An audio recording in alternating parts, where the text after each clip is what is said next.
બાલા, પ્રમુખ નવરંગ nature club Rajkot. ખાસ તો 2010માં ફૂલછાપ જે છાપું બહાર પડે એટલે ફૂલછાપ ચોકમાં ફૂલછાપની અંદર અમે આ ખેડૂત આર્ટ શરૂ કરેલી અને એ વખતના ફૂલછાપના તંત્રી કૌશિકભાઈ મહેતાએ કે આપણે કંઈક લોકો માટે કરીએ એટલે અમે ખેડૂતોને બોલાવી અને ખેડૂત આર્ટ શરૂ કરી. અત્યારે લગભગ 13-14 વર્ષ થઈ ગયા છે અને રાજકોટમાં અત્યારે લોકવિજ્ઞાન કેન્દ્ર રેસકોર્સ રાજકોટ આર્ટ ગેલેરીની પાસે દર રવિવારે સવારે 8 થી 1 ખેડૂત આર્ટ ભરાય. ખેડૂતો પોતાની ચીજ વસ્તુઓ લાવે, અમે જગ્યાને જાહેરાત મફત કરી દઈએ અને ખૂબ મોટું વેચાણ થાય છે. 14 વર્ષ થઈ ગયા અને અત્યારે સૌરાષ્ટ્રની અંદર લગભગ 10 થી 12 જગ્યાએ નિયમિત ખેડૂત આર્ટ ભરાય છે અને ત્યાંના સ્થાનિક ખેડૂતો પોતાની ચીજ વસ્તુ ત્યાં વેચવા માટે આવે એટલે અમે એને જગ્યાને જાહેરાત મફત કરી દઈએ.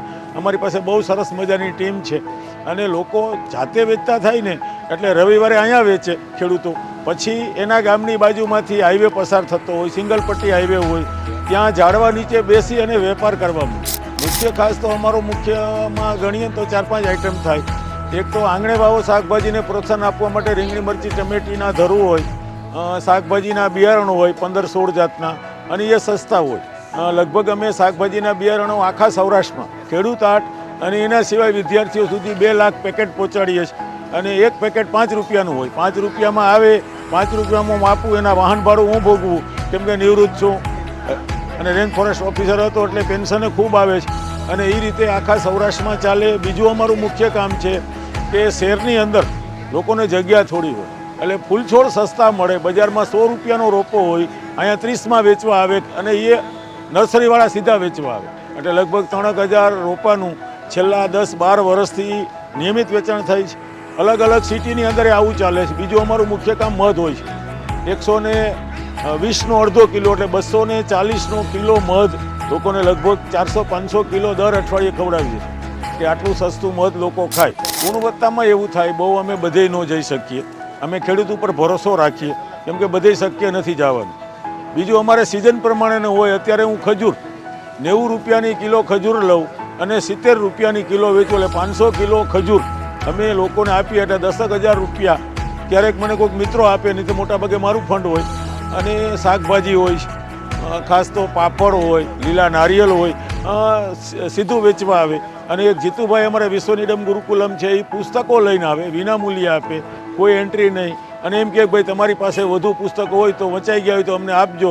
એટલે આમાં હું તો છે ને સેવા એટલે કરું કે મારો સમય સારી રીતે પસાર થાય. હું કે બહુ કોઈ ઉપકાર નથી કરતો, નિવૃત્ત માણસ છું અને મને આ ગમતું કામ કે લોકો ફૂલ છોડ અથવા ઝાડ વાવે ને તો પહેલાં એના મનમાં વવાય કે મારે ક્યાં વાવવું છે, કેવું વાવવું છે, પછી આગળ પ્રક્રિયા ચાલે. ધારો કે પહેલાં ગુલાબનો છોડ વાવ્યો તો પછી થાય કે હવે શું ઘટે, તો કે હજી તો રાતરાણી ઘટે, જાસૂદનો રોપો ઘટે, એ પ્રક્રિયા ચાલુ થાય. વાડીમાં કોઈ એક આદો આંબો વાવે, કલમી આંબા. અમે ચોમાસાની અંદર લગભગ સૌરાષ્ટ્રમાં 120 ગામની અંદર રાહત દરે કલમી ફળાવ રોપા આપી. એટલે ધારો કે કોઈ આંબો વાવ્યો વાડીમાં, પછી પ્રક્રિયા એના જ ઘરમાં શરૂ થાય કે પપ્પા હવે તો ચીકુ ઘટે, જામફળ ઘટે, સીતાફળ ઘટે. એટલે ઝાડ વાવવાની પ્રક્રિયામાં લોકો જોડાય ને સીધા, એ મને ગમતું કામ. અને એક ઝાડ વાવે ને એટલે એના ઘરમાં પર્યાવરણની આખી પ્રક્રિયા શરૂ થાય. પાણી કેમ બચાવવું, પ્લાસ્ટિક ન આવે એના માટે થઈ અને અમારી એક આખી ટીમ છે, અમે મૈથા કરીએ. લોકોને એક તો એવું છે પહેલું સસ્તું પડે. લીલા નારિયેળની વાત કરું તો માંગરોળથી અમારે મિત્રો આવે છે, ત્યાં 15 રૂપિયાનો એક નંગ વેચાય અને રાજકોટની અંદર સમૃદ્ધ એરિયા હોય ત્યાં લગભગ 50નો એક નંગ વેચાય. અહીંયા એ 30 રૂપિયામાં વેચે છે એટલે ખેડૂતને ડબલ ફાયદો થયો. 15ના 30 મળ્યા અને લોકોને 20 રૂપિયા સસ્તું પડ્યું. એટલે એવું આ બધી ઘણી બધી ચીજ વસ્તુઓમાં હોય. થોડાકમાં મોંઘું હોય અને મોંઘું કેટલું હોવું જોઈએ તો કે બજાર કિંમતથી દોઢું. બજારમાં 100 રૂપિયા જેનો ભાવ હોય તો અહીંયા અમે વધીને 150માં કરવા દઈએ. ખાસ તો હિંગોળગઢની આજુબાજુના જંગલ એરિયા જે છે ત્યાંના ખેડૂતો અને ગાયો હોય, ગાયોને બહુ કાંઈ નિરણ નાખવી ન પડતી હોય, દૂધ ઓછું આપે, 2-3 લીટર જ આપતી હોય, એ અહીંયા 1000નો કિલો ચોખ્ખું ગાયનું ઘી વેચે છે. અમારી રણનીતિ એવી હોય કે અમે સૌરાષ્ટ્રના બધાય તાલુકા અત્યારે 10 જગ્યાએ અમે પહોંચ્યા છીએ.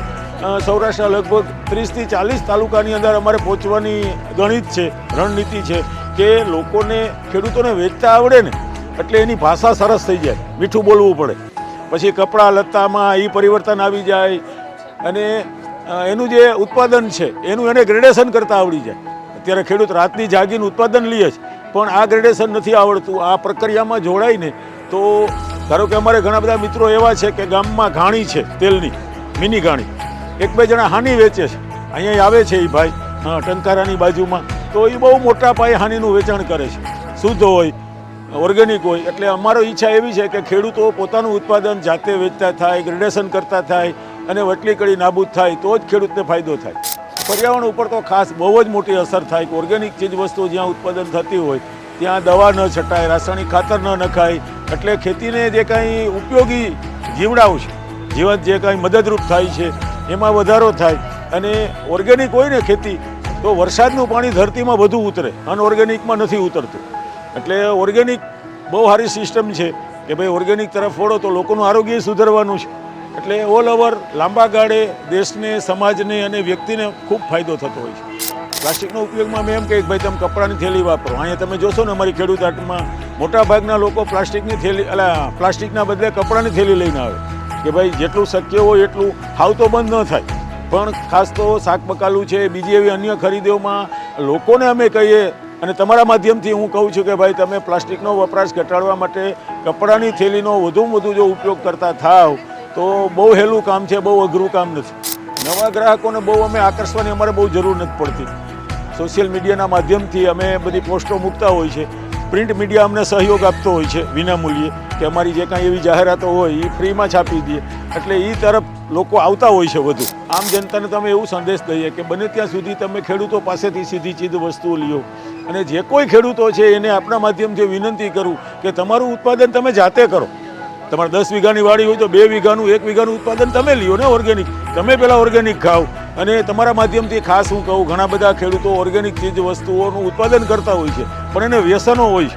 ભાઈ તમારી ધરતી ન બગડે તો ઠીક છે, પણ તમે વ્યસન રાખો છો. એટલે તમારા માધ્યમથી હું એને વિનંતી કરું કે ભાઈ તમે સજીવ ખેતી કરો છો તો તમારા જે શરીર છે એમાંય વ્યસનો ન હોય એના માટે તમારે મથવા જેવું છે.